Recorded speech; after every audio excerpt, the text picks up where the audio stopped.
Halo abang kakak guru sekolah minggu dan juga adik-adik anak sekolah minggu. Kita bertemu lagi dalam panduan cerita firman Tuhan untuk Jumat Agung tanggal 3 April 2026.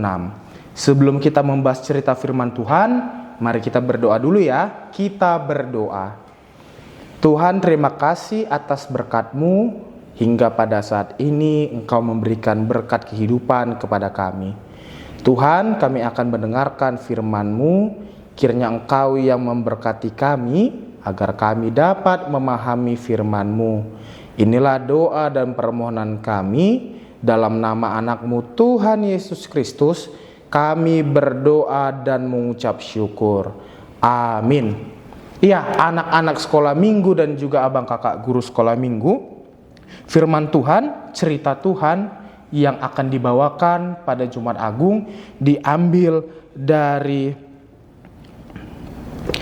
Injil Lukas pasal 23 ayat 33 sampai 43. Nah, untuk membahas cerita firman Tuhannya, yang pertama abang mau bertanya, kira-kira anak guru sekolah minggu pernah nggak ya melihat salib? Biasanya salib kita lihat di mana yuk? Mungkin di rumahnya ada yang punya salib, atau ketika ibadah sekolah minggu di gereja melihat salib. Nah, tapi adik-adik tahu nggak kira-kira salib itu apa sih artinya? Maknanya salib itu apa sih? Nah, abang mau cerita adik-adik sekolah minggu. Jadi salib itu adalah sebuah hukuman pada zaman dulu. Jadi pada zaman dulu, ketika orang melakukan kejahatan yang paling kejam, maka ia akan disalibkan. Jadi salib itu adalah hukuman yang paling hina. Nah, adik-adik pernah dihukum nggak?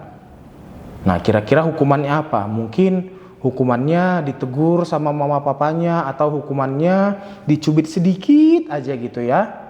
Tapi kalau zaman dulu melakukan kejahatan, maka hukumannya adalah disalib. Lalu adik-adik pernah dengar nggak kalau Yesus, Tuhan kita itu ternyata disalibkan? Kira-kira kenapa ya? Kenapa sih Yesus disalibkan?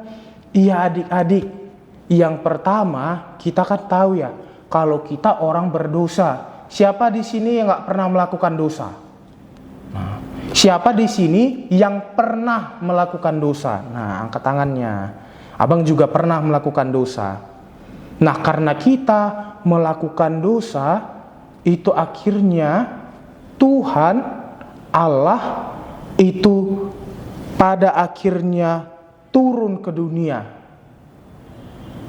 Dan dia turun ke dunia dalam rupa Yesus Kristus.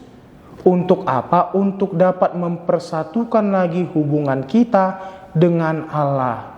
Nah, pada akhirnya kenapa Yesus disalib? Jawabannya, Yesus disalib untuk menebus dosa kita manusia. Dosa abang, dosa kakak, dosa adik-adik guru sekolah minggu, dosa mama dan papa. Semuanya ditebus oleh Tuhan. Yesus mengorbankan dirinya loh adik-adik, biar kita bisa selamat, biar dosa kita bisa dihapuskan. Tapi pada masa itu, kan tadi abang udah bilang ya, kalau salib itu hukuman yang paling hina. Nah, jadi pada saat Yesus disalibkan pada masa itu, ada dua respon adik-adik. Ada orang yang mengejek Yesus. Ternyata ada juga yang mengejek Yesus. Dia bilang, kalau Yesus Tuhan, kenapa dia tidak menyelamatkan dirinya? Tapi ternyata ada juga yang percaya bahwa ternyata Yesus adalah Tuhan. Nah, ketika Yesus disalibkan, kita sudah tahu ya, kalau ada dua orang lainnya yang juga akan ikut disalibkan. Jadi total ada 3 yang disalibkan. 1 Yesus dan 2 penjahat lainnya. 1 penjahat tidak percaya bahwa Yesus adalah Tuhan. Tapi yang ada juga penjahat yang percaya Dan yang percaya ini, apa Yesus katakan? Yesus katakan bahwa engkau akan bersama-sama dengan aku di Taman Firdaus. Ternyata untuk orang yang percaya kepada Yesus, Yesus menjanjikan sebuah tempat yang indah di masa yang akan datang. Nah, lalu kita sebagai anak-anak sekolah minggu harus berbuat apa? Yang pertama, kita anak-anak sekolah minggu harus menjadi seorang Kristen yang sejati. Apa ya Kristen yang sejati? Mungkin kalau di sekolah kita diejek, atau kita di luar rumah diejek sama teman-teman kita karena kita seorang Kristen, jangan takut, jangan sedih. Seperti penjahat yang percaya tadi, maka kita anak-anak sekolah minggu juga harus tetap percaya kepada Yesus meskipun kita diejek sekalipun. Jadi kalau diejek jangan takut ya, atau jangan jadi nggak percaya lagi. Kita harus tetap percaya karena Yesus telah memberikan nyawanya dan menyelamatkan kita. Yang kedua, Yesus sudah memberikan nyawanya kepada kita. Lalu kita mau memberikan apa adik-adik?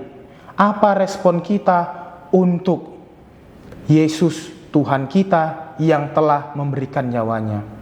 Kita bisa yang pertama berdoa. Yang kedua membaca Alkitab.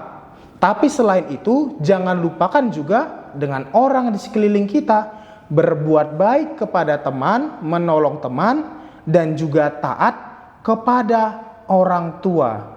Kita harus taat kepada Tuhan dan juga taat kepada orang tua yang ada bersama dengan kita. Yang ketiga, abang mau buat perjanjian. Kita mari berjanji ketika kita melihat salib dimanapun itu, maka kita harus ingat bahwa Tuhan telah menolong saya, bahwa Tuhan itu sangat baik. Tuhan telah menolong saya, Tuhan itu sangat baik.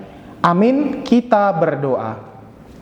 Tuhan, terima kasih atas pengorbanan yang Engkau lakukan untuk dapat menebus kami. Kiranya Tuhan, kami dapat memaknai kebaikan-Mu agar kami dapat meresponnya dalam kehidupan kami. Bimbinglah kami ya Tuhan. Dalam nama anak-Mu Tuhan Yesus Kristus, kami berdoa dan mengucap syukur. Amin.